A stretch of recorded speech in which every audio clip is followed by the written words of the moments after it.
तुम वैम्पायर कैसे बने? अनन्या। She killed you? हाँ, लेकिन जो पोर्शन उसने मुझे बुलाया था वो एक बहुत ही मैजिकल पोर्शन था। उसके मारने के 1 घंटे बाद मैं फिर से जिंदा हो गया। मुझे ना एक एक अजीब सी मेरे अंदर प्यास जाग गई, खून की प्यास। सडनली आई रियलाइज मैं एक सैवेज बन गया हूं। मैं लोगों को मारने लगा, विलेजर्स, मैं उन्हें मारने लगा। निकिता, मुझे समझ में नहीं आ रहा था कि मेरे साथ क्या हो रहा है।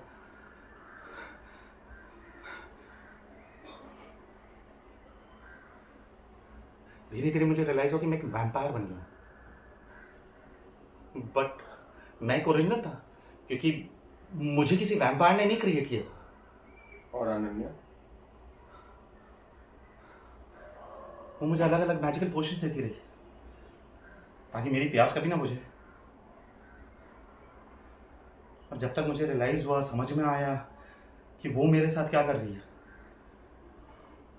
तब तक बहुत देर हो चुकी थी। इसलिए उससे बचकर मैं मदद लेने गया।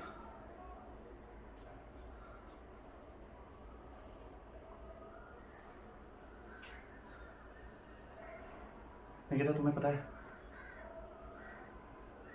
मैंने अनन्या को हर साल उसकी डेथ एनिवर्सरी पे याद किया, उसे मॉर्न किया, लेकिन इस साल नहीं।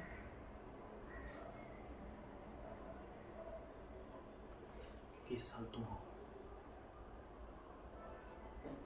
मुझे समझ में आ गया निकिता कि मेरी सोलमेट अनन्या कभी थी ही नहीं, तुम हो।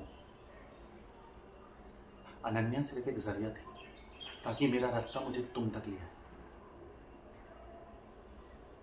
वो मरी कब थी? आई मीन एग्जैक्ट डेट याद है तुम्हें? कौन सी तारीख? वो डेट तुम्हें कभी भूल ही नहीं सकती।